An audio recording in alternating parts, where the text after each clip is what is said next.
राम राम सबको। कैसे हो आप लोग? आशा करती हूँ आप सब ठीक होगे। तो आज मैं आपको कार्तिक मास के विषय में जानकारी देने वाली हूँ। जिन्होंने कार्तिक मास का संपूर्ण मिनी स्नान किया है वो तो बहुत अच्छी बात है, लेकिन नहीं किया उनके लिए यह जानकारी जानना बहुत ज़्यादा आवश्यक है। तो इसलिए वीडियो को बिल्कुल स्किप ना करें। वीडियो को लाइक, चैनल को सब्सक्राइब और शेयर ज़रूर करें और कमेंट बॉक्स में राधे राधे ज़रूर लिखें। तो चलो हम शुरू करते हैं। कार्तिक मास में का जिन्होंने पूरा महीने का स्नान किया है वो बहुत अच्छी बात है, लेकिन जिन्होंने नहीं स्नान किया वो आज ये बात ज़रूर सुने।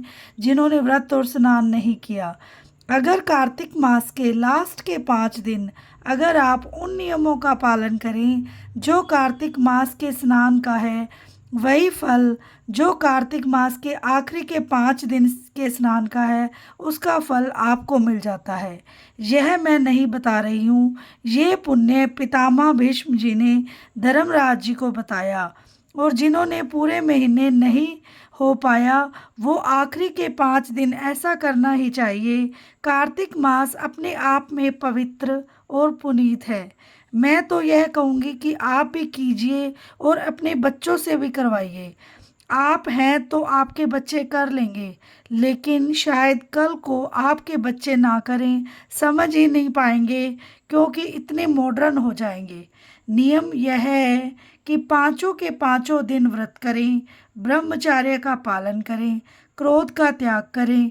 5 दिन है जो ये 5 दिन वे हैं जो देव उठनी एकादशी से लेकर पूर्णिमा तक 5 दिन कंप्लीट होंगे। देव उठनी एकादशी यानी 1 नवंबर से लेकर पूर्णिमा यानी 5 नवंबर तक व्रत करना होगा। सुबह 4 बजे से 5 बजे तक स्नान कर लेना चाहिए। हो सके तो पाँचों के पाँचों दिन व्रत रखें, अन्न नमक ग्रहण ना करें। अगर लगे कि हमें ऐसा नहीं कर सकते हैं या हमारे जीवन में कोई रोग है तो हमें एक समय भोजन कर सकते हैं, और अगर वो भी नहीं हो सके तो दोनों समय हम भोजन करें, लेकिन शुद्ध शाकाहारी लहसुन प्याज का प्रयोग घर में बिल्कुल ना करें। मगर घर के कोई भी सदस्य लहसुन प्याज उस दिन ना खाएं। पाँचों के पाँचों दिन एक ब्राह्मण को नित्य भोजन कराकर भोजन करें। गऊ को चारा खिलाकर ही आप भोजन करें। पक्षियों को दाना खिलाएं। और आपको लगता है कि आप रोज ब्राह्मण को भोजन नहीं करा सकते तो पूर्णिमा के दिन 5 ब्राह्मण को भोजन करवाएं। पर डे की बजाय एक दिन भोजन करवा सकते हैं।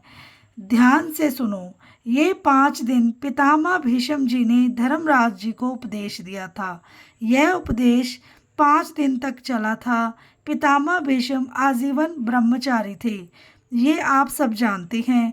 इसलिए भगवान श्री कृष्ण जी ने कार्तिक मास के 5 दिन जिनमें उन्होंने उपदेश दिया था, ये 5 दिन पितामह भीष्म को श्री कृष्ण जी ने अर्पण कर दिए थे और कहा कि कार्तिक मास के आखिरी के 5 दिन जो भी व्रत करेगा, जो भी नियमों का पालन करेगा, वो फल पूरे कार्तिक स्नान का मिलता है, वो फल इन 5 दिनों में ही मिल जाएगा।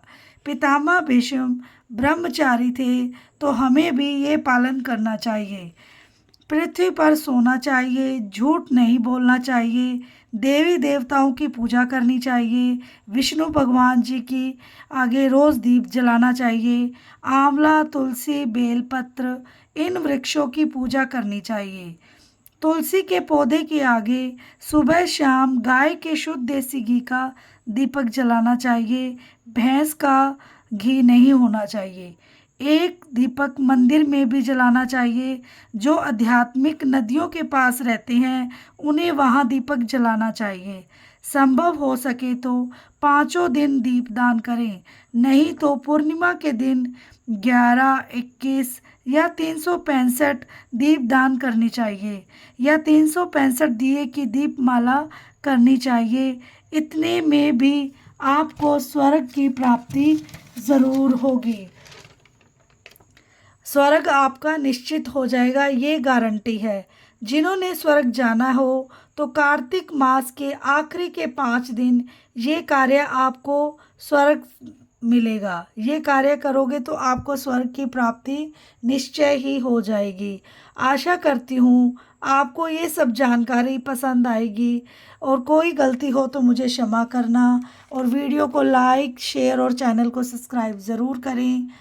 श्रीमन नारायण नारायण नारायण, भजमन नारायण नारायण नारायण।